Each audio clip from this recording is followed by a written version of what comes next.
Assalamualaikum warahmatullahi wabarakatuh. Sebelumnya saya ingin mengucapkan terima kasih kepada Dewan Juri yang terhormat. Perkenalkan, saya Siti Fadila Yusderapani, perwakilan dari SMA Negeri 1 Taliwang. Di sini saya sebagai tim kontra akan menyampaikan argumen saya mengenai mosi. Dewan ini akan mewajibkan orang tua untuk mengikuti tes kelayakan sebagai syarat memiliki anak. Pelaksanaan tes kelayakan memiliki anak termasuk dalam pelanggaran hak asasi manusia karena kewajiban tes kelayakan sebagai syarat memiliki anak dapat dianggap sebagai campur tangan yang berlebihan dalam hak asasi individu.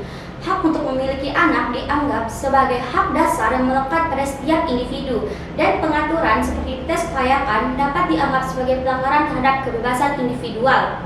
Diskriminasi pengujian kelayakan dapat menjadi alat yang berpotensi diskriminatif terhadap kelompok-kelompok tertentu. Misalnya, jika tes tersebut didasarkan pada kriteria seperti usia, latar belakang ekonomi, atau kondisi kesehatan, ini dapat menghasilkan diskriminasi terhadap individu atau kelompok tertentu yang dianggap tidak memenuhi standar.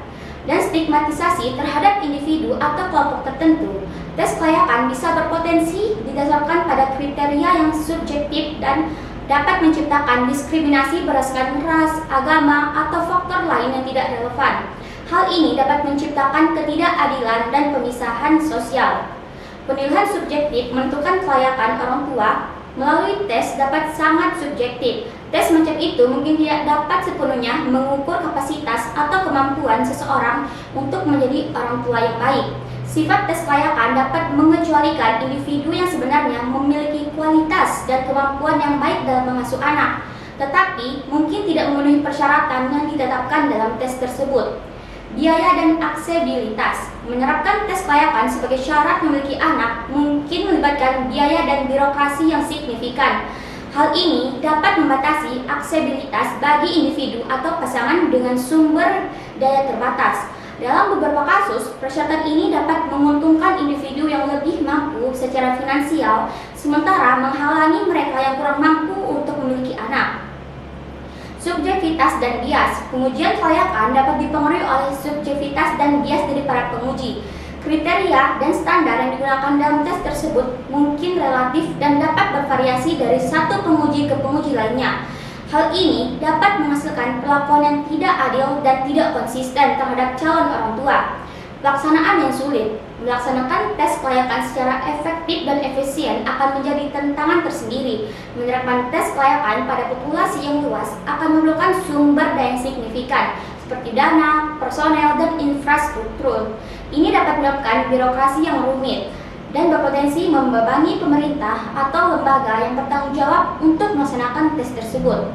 Kesimpulan yang buruk, mengabaikan atau mengecualikan individu dari memiliki anak berdasarkan hasil tes kelayakan dapat memiliki konsekuensi berdasarkan tes kelayakan dapat memiliki konsekuensi sosial dan psikologis yang merugikan. Individu yang dianggap tidak memenuhi syarat mungkin merasa dikecam, ditolak, atau dianggap tidak layak oleh masyarakat. Hal ini dapat berdampak negatif pada kesejahteraan mental dan emosional individu tersebut. Dalam prakteknya, memperkenalkan tes kelayakan sebagai syarat memiliki anak adalah isu yang kompleks dan penuh kontroversi. Pendekatan yang lebih baik mungkin adalah meningkatkan akses terhadap pendidikan, dukungan sosial, dan pelayanan kesehatan reproduksi untuk membantu calon orang tua dalam membuat keputusan yang bijaksana dan memastikan kesejahteraan anak-anak yang lahir. Pelanggaran privasi dan kebebasan. Pengujian kelayakan sebagai syarat memiliki anak dapat dianggap sebagai campur tangan berlebihan dalam kehidupan pribadi dan kebebasan individu. Hak untuk memiliki anak dan mengasuhnya adalah hak fundamental yang melekat pada individu tanpa campur tangan pemerintah, kecuali dalam kasus-kasus melibatkan perlakuan buruk atau bahaya nyata bagi anak. Potensi penyalahgunaan. Ada risiko potensial penyalahgunaan kekuasaan dalam pengujian kelayakan ini.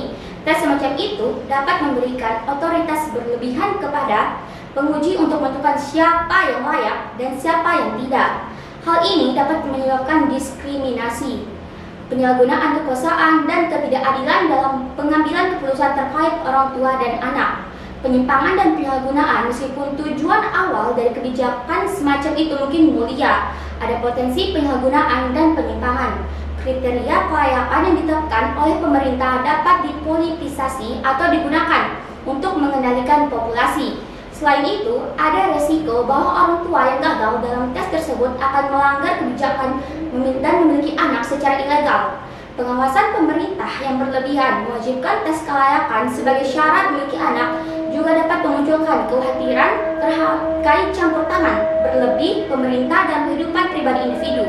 Ada kekhawatiran bahwa pengaturan semacam itu dapat membuka pintu bagi kontrol pemerintah yang lebih luas atas keputusan reproduksi individu.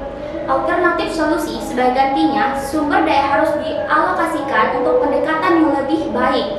Mungkin adalah meningkatkan akses terhadap pendidikan, dukungan sosial, dan pelayanan kesehatan reproduksi untuk membantu calon orang tua dalam membuat keputusan yang bijaksana dan memastikan kesejahteraan anak-anak yang lahir. Pendidikan dan dukungan bagi calon orang tua. Pendidikan yang efektif tentang peran dan tanggung jawab dari orang tua. Pengetahuan tentang kesehatan anak dan bantuan sosial dapat membantu meningkatkan kapasitas orang tua untuk merawat anak dengan baik tanpa campur tangan pemerintah yang berlebihan. Dalam prakteknya, memperkenalkan tes kelayakan sebagai syarat memiliki anak adalah isu yang kompleks dan penuh kontroversi. Dalam setiap kebijakan publik yang berkaitan dengan orang tua dan anak, penting untuk mempertimbangkan keseimbangan antara kebebasan individu, hak asasi, dan perlindungan anak. Dewan Juri yang terhormat, saya tegaskan kembali bahwa saya sangat tidak setuju dengan mosi. Dewan ini akan mewajibkan orang tua untuk mengikuti tes kelayakan sebagai syarat memiliki anak. Sekian yang dapat saya sampaikan. Wabillahi taufiq wal hidayah. Wassalamualaikum warahmatullahi wabarakatuh.